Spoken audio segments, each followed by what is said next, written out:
Youness El Assl, della quinta A Informatica, presenta il talk dal titolo The Big Brother is Watching You.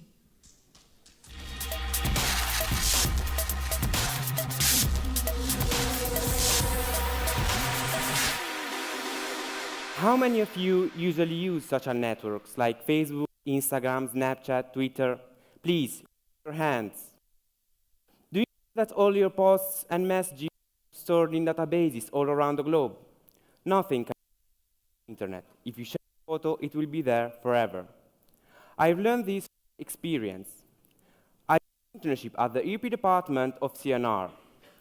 In case of disasters, for example, a landslide like this, if you write a tweet, your message will be processed by an artificial intelligence that will eventually send an alert. Well, that's because me and my internship work group are developing an artificial intelligence that processes daily the data of thousands of tweets to learn which ones are really about hydrological instability and to locate them on a map. This AI uses neural networks to analyze the text through text mining and a process called NLP, natural language processing, that analyzes and translates the sentences into something that the computer can understand to define if the author is referring to a real landslide or not. Machine learning is a field of computer science that uses statistical techniques to give the computer systems the ability to learn and progressively improve performance on a specific task by itself. It can be used for many purposes, for example, text recognizing, self-driving cars, and also playing games and beating the players' world records. The point is that in order to train these programs, a huge amount of data is needed. A rich source of data that we all know is the internet. In this case, the purpose is noble, but imagine how many tens of thousands of programs are dedicated to data collection from the web. The most famous multinationals, such as Google and Facebook, that live on the web, are almost entirely based on users' data. They use this information to learn more about you, your political leaning, where do you live, what do you need, your religion, in order to run ads and create more and more market demand. So you will feel to buy the last model of smartphone, the newest game console, and lots of other products that you don't really need.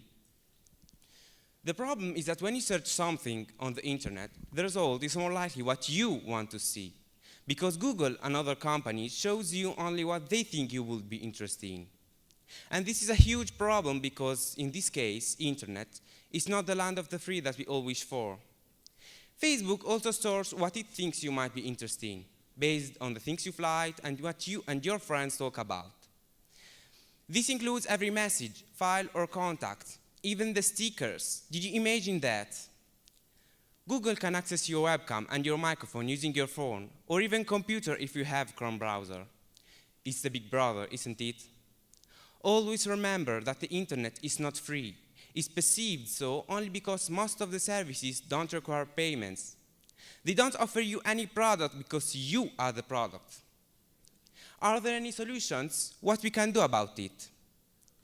Now you can require all the information that they store about you, and this is thanks to the GDPR. You can also request the cancellation of the data that any web service has stored about you. This is true also for all the mailing lists and the call centers that keeps contacting you to sell products or services that most of the times are only scams. So the next time you search the internet, remember that it's not only you to search information on the web, but it's also the web that searches information about you. And remember that every time you post a photo, write a comment, or like a video, the big brother is always watching you.